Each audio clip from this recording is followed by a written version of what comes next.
তো এবার যেহেতু উনি প্রেগনেন্ট ছিলেন, ওনার বাড়ির লোকজন সবাই ভীষণভাবে বারণ করছে। ওই রাতে খুব একটু রাগারাগি মতন হয়, গাছের ওপর থেকে না জল পড়া শুরু করলো। তখন শুনেই দাদুর ঠাকুমা হায় হায় করে উঠেছে।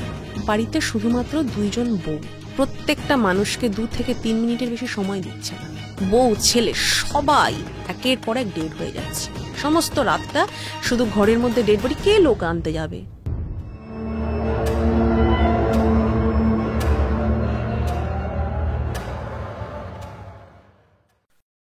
সকলকে স্বাগত জানাচ্ছি প্রেত কথা লাইভ পডকাস্টের সম্পূর্ণ নতুন একটি এপিসোড। এবং আজকে আমার গেস্ট হরপ্রিয়া। হরপ্রিয়া কোথা থেকে আসছো? আমি আসছি মধ্যমগ্রাম থেকে। আচ্ছা, আমার খুব ভালো লাগছে।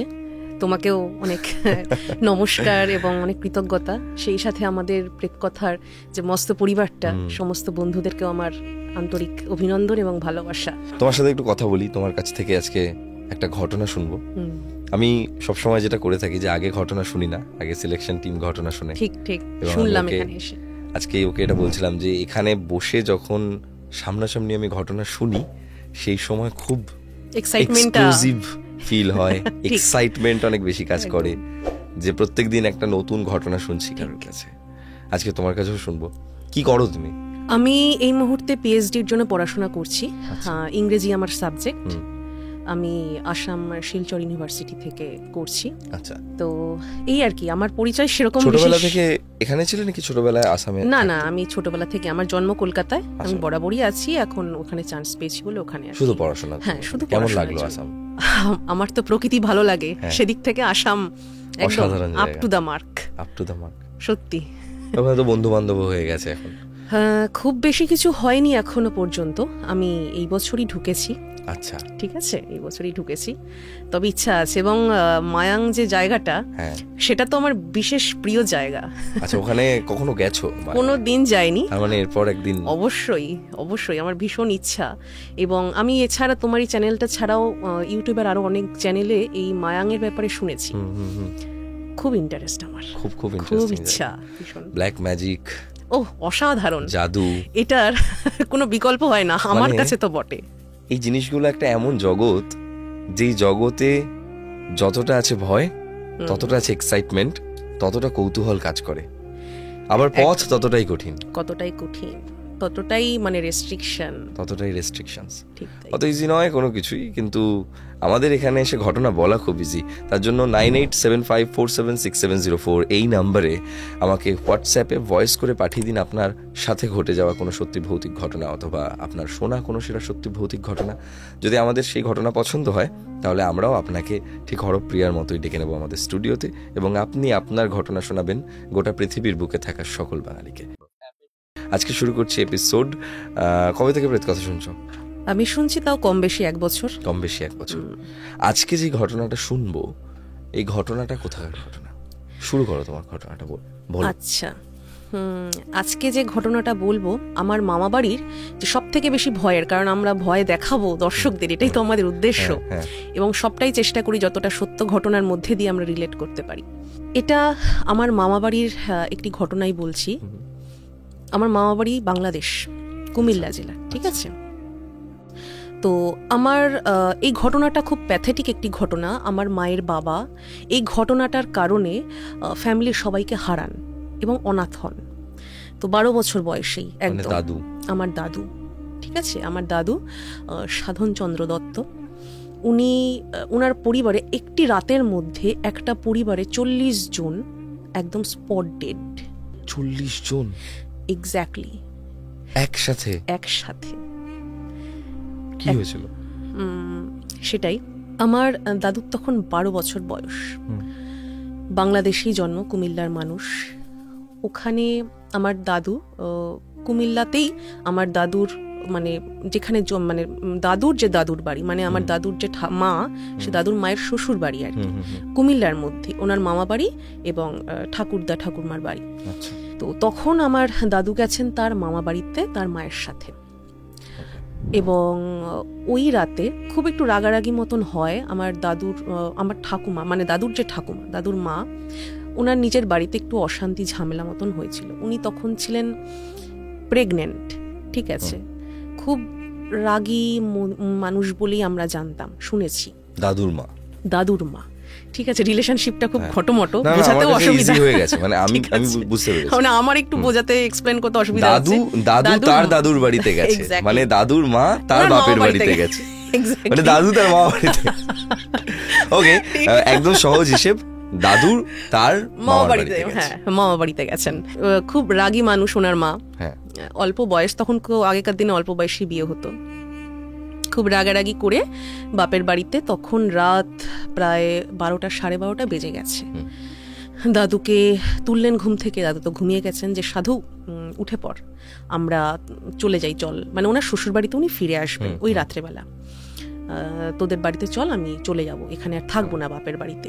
তো এবার যেহেতু উনি প্রেগনেন্ট ছিলেন, ওনার বাড়ির লোকজন সবাই ভীষণভাবে বারণ করছে যে না, এরকম অবস্থাতে, আর আগেকার দিনে গ্রাম দেশে খুব মানত নিয়ম কানুনগুলি, এই অবস্থায় যাওয়াটা ঠিক হবে না। কিন্তু এতটাই রেগে গেছেন উনি, তখনই চলে আসবেন, কেউ ওনাকে আটকাতে পারলো না। অত নিয়তির টান বলা তো যায় না। আসছেন, ইলেকট্রিসিটি নেই, জানোই তো গ্রাম বাংলার তখন কিরকম অবস্থা, পরিবেশটা, ধান ক্ষেতের মধ্যে দিয়ে একটা বেশ খানিকটা রাস্তা পায়ে হেঁটেই আসছেন, সঙ্গে দাদু ঘুমন্ত অবস্থায়, 12 বছর বয়স। আস্তে আস্তে সারাটা রাস্তা খুব একটা অসুবিধা হয়নি। এসে যখন নিজের বাড়ির সীমানাতে উনি ঢুকবেন, এবার আগেকার দিনের গ্রাম বাংলার উঠোনগুলো, যে বাড়ির যে কম্পাউন্ডটা হতো, সেটা তো অনেকটা, মানে কমপ্লেক্সটা, সরি, ওই যে হতো, ওটা তো অনেকটা এরিয়া নিয়ে হতো। তো এখানে হয়তো দেখা গেল যে ঢোকার এন্ট্রান্সটা অনেকটা দূরে গিয়ে হয়তো মেন যে ঘরে ঢোকার দরজাটা। এবার গেটের কাছে, বাড়ির সীমানাতে উনি এসেছেন। এবার সীমানাতে একটা বিশাল বড় গাব গাছ ছিল, সেই গাব গাছের তলাটা দিয়ে যাচ্ছেন, দাদু সঙ্গে রয়েছেন। গভীর রাত, চারপাশ শুনশান, কেউ কোথাও নেই। হঠাৎ করে গাব গাছের ওপর থেকে না জল পড়া শুরু করলো, যেন কেউ পেচ্ছাপ করছে। ঠিক আছে, এবার দাদুর মা, উনি তো গ্রামেরই মেয়ে, এই ব্যাপারগুলোর সম্বন্ধে ওনারা না যথেষ্ট ওয়াকিবহাল আমাদের শহরের মানুষদের তুলনায়। তো যখনই ওনার গায়ে জলটা পড়ছে, একদম উনি না গাছটার তলাতেই ছিলেন, ওনারই মাথাতেই ডাইরেক্ট জলটা পড়েছে। উনি সাথে সাথে দাদুকে এরকম ছিটকে ধাক্কা দিয়ে সরে যা বলে ছিটকে সরিয়ে দিয়েছেন একদম। দাদুর গায়ে ছিটে ফোঁটা ধরে পড়েছে, কিন্তু উনি পুরো স্নান করে গেছেন ওনার মা। তো তখন কি করা যাবে, বললেন যে আমার কাছে তুই আসিস না, দৌড়ে গিয়ে তোর ঠাকুমাকে ডাক। দাদু তো দৌড়াতে দৌড়াতে এসেছে, ঠাকুমা দরজা খোলো। তা ঠাকুমা জানতেন যে ওনার ছেলের বউটি কেমন, ঠিক আছে, যে খুব রকচটা এবং খুব রাগী মানুষ। বললেন যে অত রাত্রেবেলা নাতির আওয়াজ শুনে ধর্মর করে উঠে এসে দরজাটা খুলেছেন। একা এসছিস না, মা এসছে সাথে, এবং ওখানে গাছতলা থেকে কে জানি পেচ্ছাপ করছে গাছের ওপরে, ওখানে দাঁড়িয়ে রয়েছে। তখন শুনেই দাদুর ঠাকুমা হায় হায় করে উঠেছেন, বলছে আজকে থেকে আমার সংসারে অলক্ষী লাগলো রে। এত বাজে কাণ্ড, এত রাগারাগি করেও চলে আসছে, আজকে থেকে আমার সংসারে অপয়া ঢুকলো বলে হায় হায় করে উঠেছেন। এবং বললেন যে, এগিয়ে গেলেন, বললেন যে তুমি বৌমা, ওখানে আমি জামা কাপড় দিচ্ছি, বাড়ির সীমানায় ঢোকার আগে জামা কাপড় ছেড়ে গঙ্গা জল, তুলসী পাতা সমস্ত কিছু দিচ্ছি, ফ্রেশ হয়ে তারপরে সীমানায় পা দাও। তা সেই মতো সেই রকমই করা হলো সব। উনি ঢুকলেন সেই রাত্রেবেলা, তখন ঠাকুমা বকাবকি করছেন, রাতটা কেটে গেল নির্বিঘ্ন, অসুবিধা নেই। এবার সময়টা ছিল ধরো ওরকম নবান্ন উৎসব যেটা হয় গ্রামে, হেমন্তকাল। তো বাড়ির গ্রাম বাংলার যে বাড়িগুলো হয়, সামনের একটা মহল আর বাড়ির পেছনের দিকে আরেকটা মহল, ঠিক আছে, যেটা আমরা সাধারণত অন্দরমহল বলে জানি, সেখানেও না আরেকটা উঠোন থাকে। আর আমার দাদুর যে বাড়িটা, ওই বাড়িটা তুমি দেখেছো বা আইডিয়া করতে পারবে হয়তো বললে, একটা বাড়ির সাথে না এমনি ধরো মানে দালান বাড়ি নয়, মাটিরই বাড়ি, এবার ওপরে টালির চাল, কিন্তু এটা না সিরিজ অফ মানে রুমস বা হাউসেস যেটা বলতে পারো, যেটা একটার সাথে একটা ইন্টারলক। বুঝতে পেরেছো?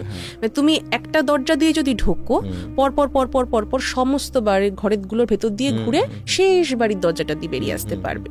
তো বাড়ির এই বর্ণনাটা দিলাম কারণ এটা আসছে, এটার ঘটনাটা পরে আসছে, বোঝাতে সুবিধা হবে তাহলে। তো সমস্ত, আর তখন তো জয়েন্ট ফ্যামিলি, ঠিক আছে, সমস্ত বাবা, কাকা, দাদা, ঠাকুরদা সবাই একসাথে থাকতেন। তখন ফ্যামিলিতে মোটামুটি ধরো 40 জন, ঠিক আছে, পুরো ফ্যামিলিতে। এবার সময়টা ধরো হেমন্তকাল মতন, নবান্ন উৎসব, ধান উঠেছে। এবার ক্ষেত তো বিশাল বড় ক্ষেত, বাংলাদেশে প্রচুর জমি জমা। ওই ধান তুলে পেছনে অন্দরমহলের যে জমিটা ওইখানে রাখা হয়েছে, পাতা হয়েছে। পরের দিন সকালে সবাই কাজে চলে গেছে। সন্ধেবেলা যাত্রা, থিয়েটার এরকম হতো, ওই যাত্রা দেখতে যাওয়ার কথা সবার। এবং যথারীতি পরের দিন সন্ধেবেলা, তখনও পর্যন্ত কিন্তু কিচ্ছু হয়নি, সবকিছু নর্মাল, একদম নর্মাল। পরের দিন সন্ধেবেলা বাড়িতে সকলেই যাত্রা দেখতে চলে গেছেন এবং বাড়িতে শুধুমাত্র দুই বৌমা আছেন। চারপাশে তো বাড়ির সীমানার বাইরে চারপাশ দিয়ে ঘন জঙ্গল, ঠিক আছে, আশেপাশে কোনো লোকালয় নেই। তুমি যদি এখানে চিৎকার করো তোমার ডাক কেউ শুনতে পাবে না। ওই দুই বউ উঠানের মধ্যে, তখনকার দিনে সেই ঝোলানো লণ্ঠনগুলো থাকতো বোধহয়, ওই লণ্ঠনগুলো সেই ঘরের বাতার মধ্যে টাঙানো, উঠানের মাঝখানে এরকম ধান ফেলা আছে প্রচুর, ওরা ঝাড়াই বাছাই করছে, ঠিক করছে। বলতে গিয়ে না আমার মানে গাটা কাটা দিচ্ছে, এত ন্যাচারাল ঘটনা। আমার মার কাছে এতবার শুনেছি, দাদুর কাছেও শুনেছি, খুব প্যাথেটিক, কিন্তু খুব মানে গা কাটা দেয়া, রোমহর্ষক ঘটনাটা। আজকালকার দিনে কেউ বিশ্বাস করবে কিনা জানি না, কিন্তু বলছি, দুই বউ দেখছে হঠাৎ করে অন্ধকার যে জঙ্গলের দিকটা, ওই দিকটা থেকে একটা প্রাণী বেরিয়ে আসছে, ঠিক আছে। সেই প্রাণীটা আকারে ধরো একটা বেশ বড় ষাঁড়, খুব স্বাস্থ্যবান ষাঁড় যেরকম হয় সেই রকম ষাঁড়ের আকারে একটা প্রাণী। ওর সামনের অংশটা গরু, পেছনের অংশটা ঘোড়া। সামনের অংশটা গরু, আবারও বলছি, সামনের অংশটা গরু, পেছনের অংশটা ঘোড়া। ওরা দেখে না হতভম্ব হয়ে গেছে। এবার দুইজনে মিলে ধান ঝাড়া থামিয়ে মানে তাকিয়ে রয়েছে দুই বউ মিলে যে কি এটা।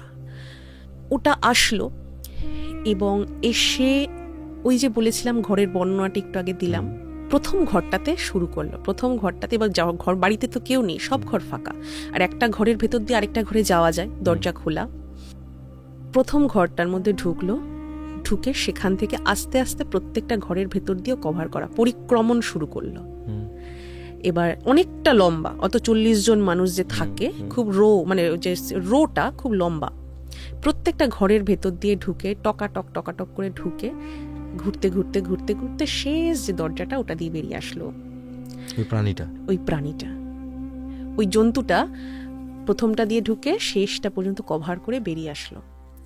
তার যে ছোট বউ ছিল, ওর একটু মানে ও হাতের কাছে ঝাঁটা ছিল, ধানটার মধ্যে ঝাড়া হয়ে গেছে, ঝাড় দেবে, ঝাঁটাটা নিয়ে ছুঁড়ে মেরেছে ওটার গায়ে।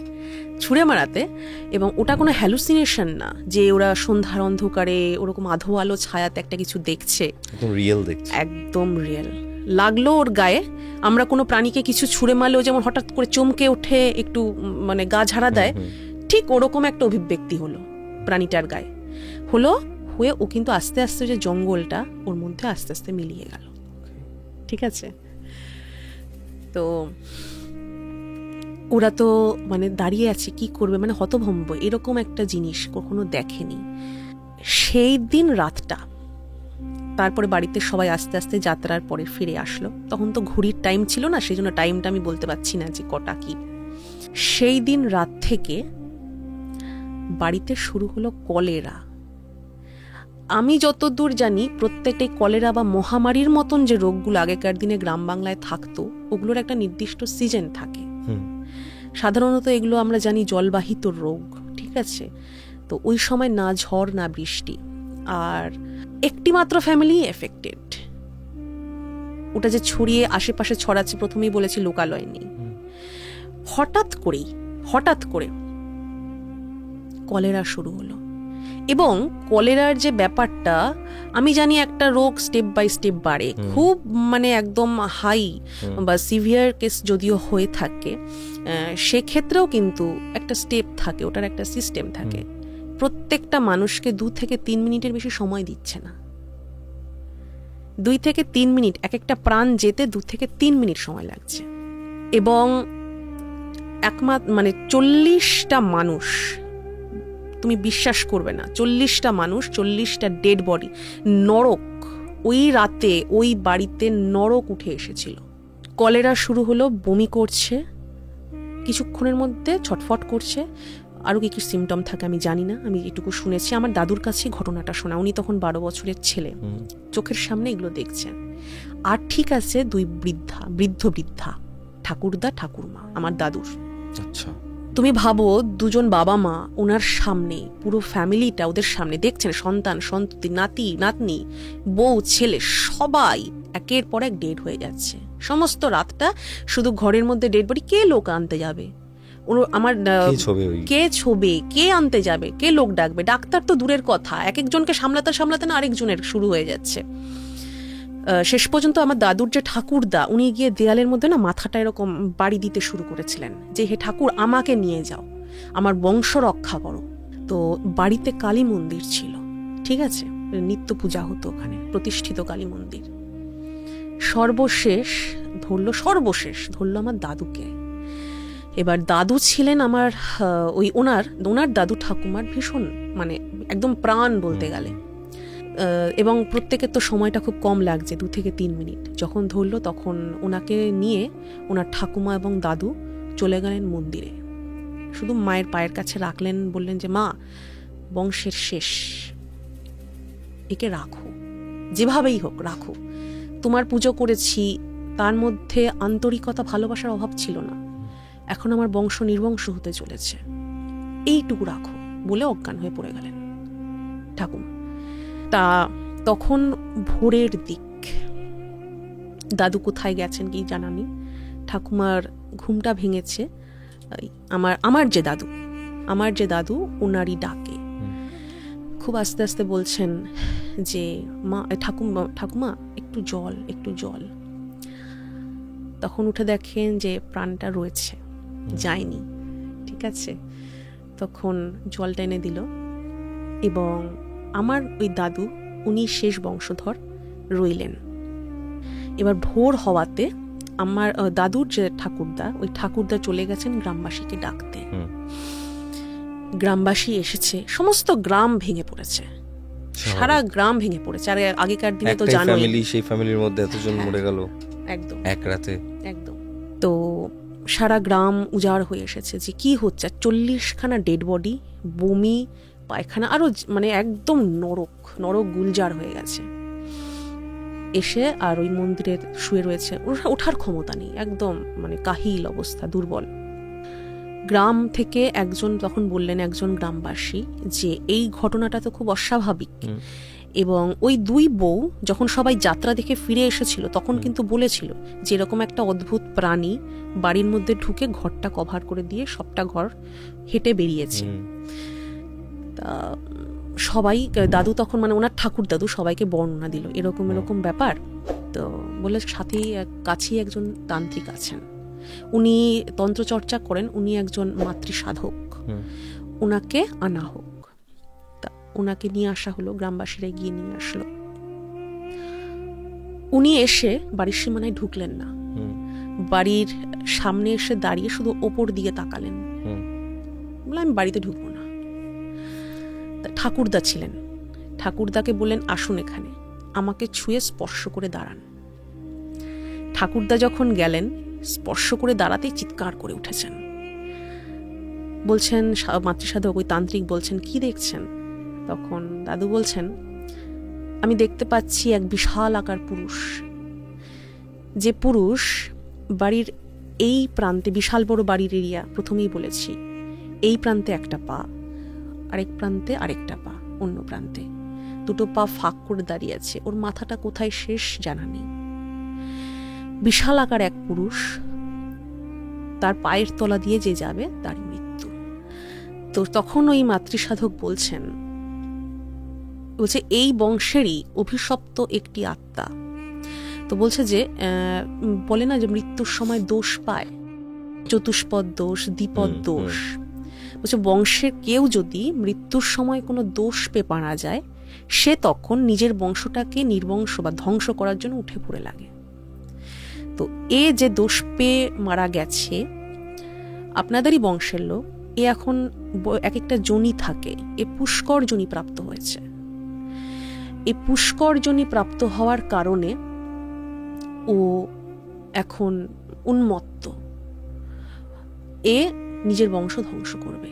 বলছে শেষ যে প্রাণ আপনার এখানে আছে, একমাত্র সে রাখে হরি মারে কে, এই কেস ছাড়া কিছু না। বলছে মায়ের আশীর্বাদ এবং আয়ুর জোর, এর বাইরে আর কোনো কিচ্ছু না।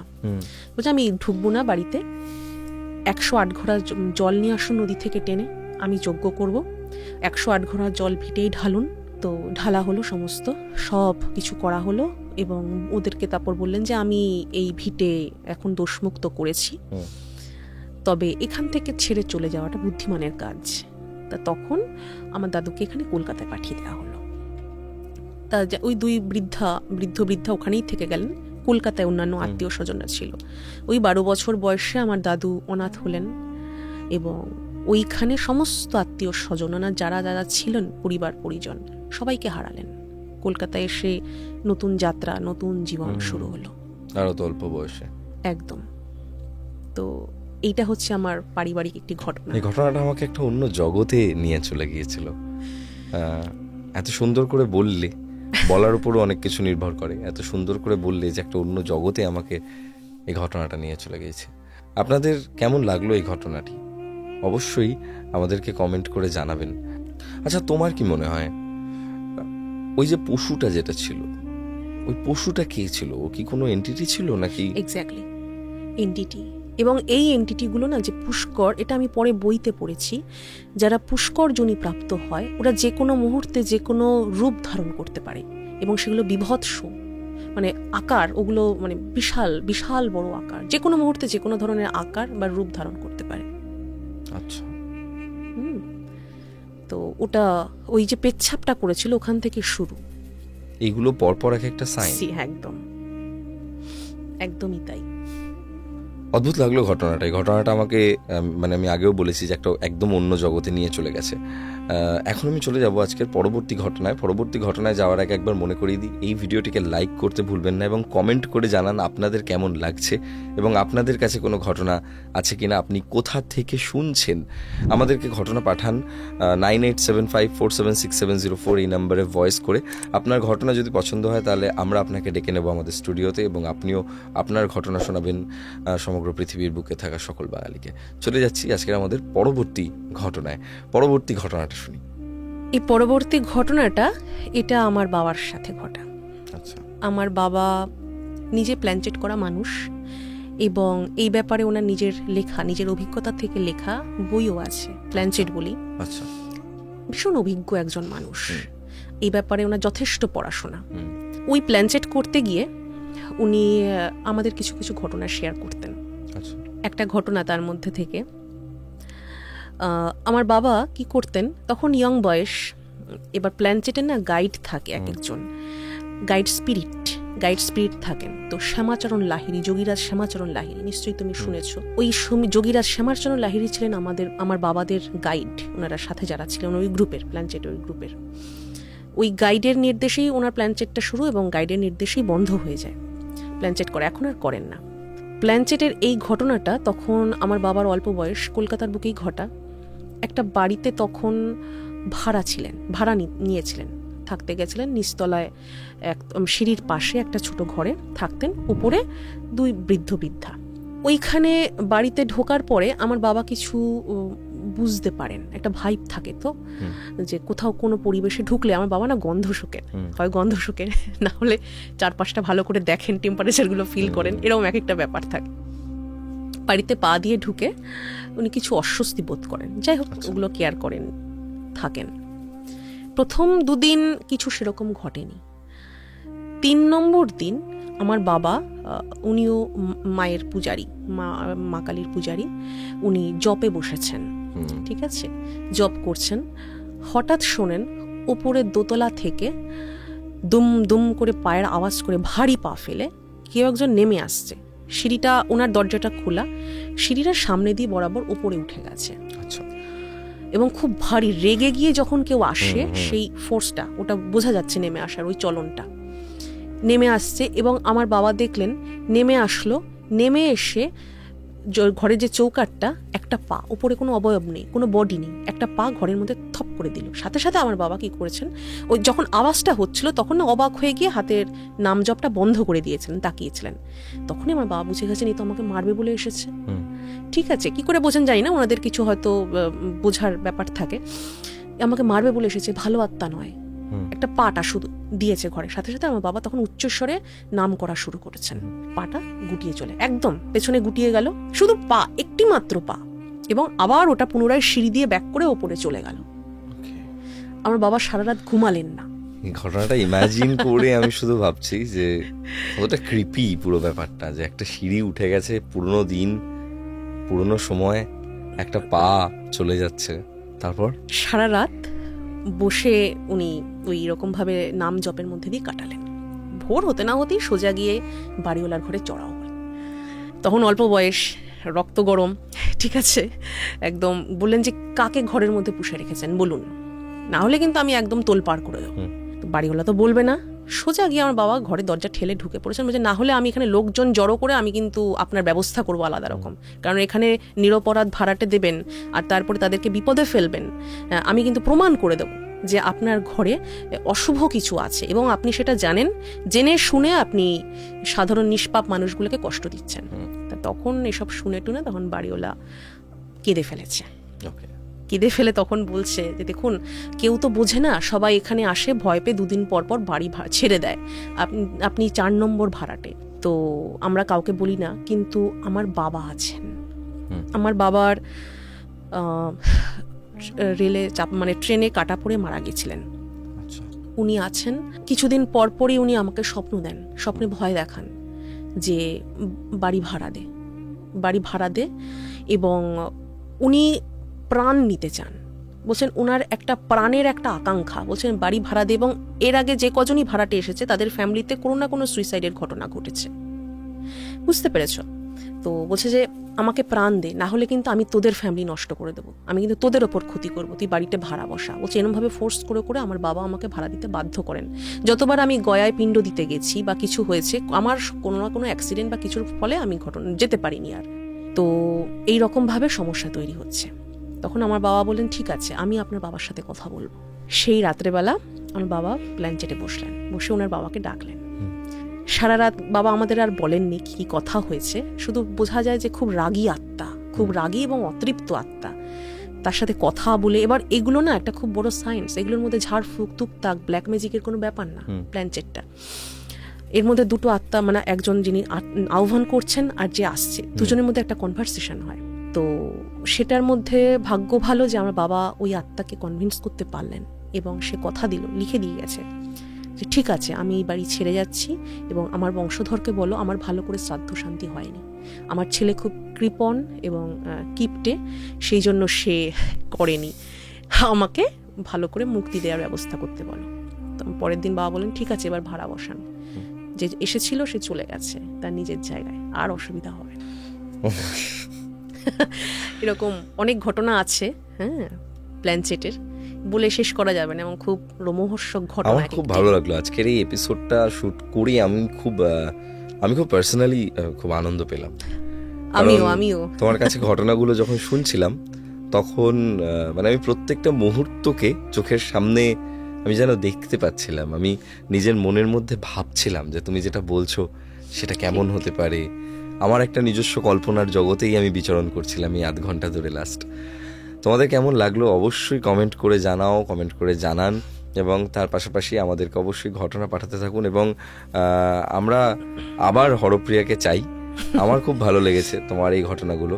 আপনারাও যদি চান কমেন্ট করে একদম জানিয়ে দিন আপনাদের কেমন লেগেছে আজকের ঘটনা। আমি জানি সবারই ভালো লেগেছে আজকের ঘটনা, কারণ আমি আমার অডিয়েন্সকে চিনি যে ওরা কী ধরনের ঘটনা খুব পছন্দ করে, এবং আমরা সবসময় চেষ্টা করি ওরকম ঘটনা আনার, আরও নতুন নতুন ঘটনা নতুন নতুন মানুষদের সাথে ইন্ট্রোডিউস করানোর। এবং আজকে আমি খুব খুশি হলাম তোমার সঙ্গে আলাপ করে, যে এরপরে আমি তোমাকে আবার ডাকবো এবং তুমি এসে আবার ঘটনা বলো। তোমার ঘটনা শোনার জন্য আমরা সবাই অপেক্ষায় থাকবো। আজকের মতো এপিসোড এখানে শেষ করছি। আশা করছি তোমাদের সকলের খুব ভালো লেগেছে। লাইক করতে ভুলো না, কমেন্ট করতে ভুলো না। প্রত্যেক শুক্রবার এবং রবিবার রাত 10টার সময় প্রেত কথার অফিসিয়াল ইউটিউব চ্যানেলে প্রেত কথার ঘটনা আসতে থাকে। গৌরব তপাদার ব্লগসে সপ্তাহে একটা করে পডকাস্ট আসতেই থাকে, এবং স্পটিফাইতে রাত 11টার সময় প্রেত কথার পডকাস্ট আসতে থাকে। আজকের মতো চললাম, টাটা। এখানে গল্প নয়, ঘটনা শোনানো হয়। মার্কেট উলফ অ্যাপে 2 মিলিয়ন ডাউনলোড হয়ে গেছে, এবং নিজের ট্রেডিং জার্নি শুরু করুন। আমার কমেন্ট সেকশনে এবং ডেসক্রিপশন সেকশনে দেওয়া রয়েছে লিঙ্ক।